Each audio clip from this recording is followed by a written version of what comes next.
This is Brian Cerny, Grove and Mobile. Today I'd like to talk to the buyers out there looking at the concept, should I buy or should I rent?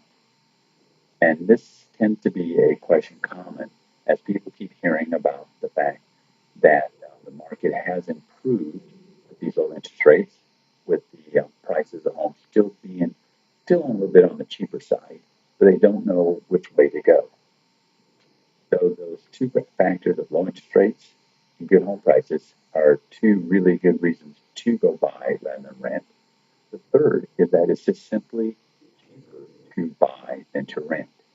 And one of the factors that will do that is not only the low interest rates driving payments such that they're lower than the rents, but it's also the factor that there is a tax deduction that is allocated by the IRS for anyone owning the home.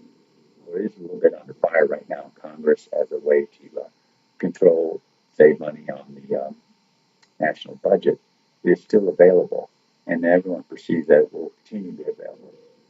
What it does for an individual is allows them that where the difference between buying and renting is when they do a rent check of $1,400, they're basically handing $1,400 over to the landlord. If you make a payment of $1,400 to a mortgage company, which would include your taxes and insurance, we'll use for this assumption that you have $1,000 worth of interest. Why is that important?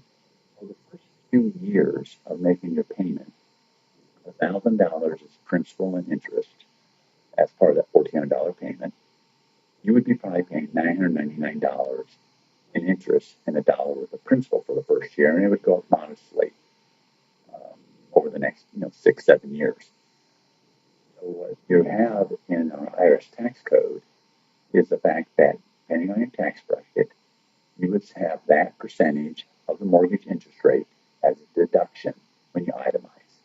So let's say you're in a 25% tax bracket, your $1,000 interest payment would effectively only be $750 because you get a $250 per month advantage when you file your taxes.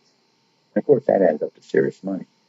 Who would rather pay $1,150 versus $1,400 per month to live in a place, which is the effective difference between making a $1,400 house payment with $1,000 of interest and $1,400 interest rate, or excuse me, rental rate.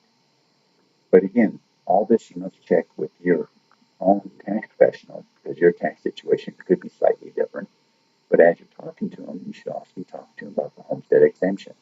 That's a special exemption that is for certain categories of people that state by state is allocated. So that would be another factor of an advantage of owning a home. But again, that is more specific to fewer people.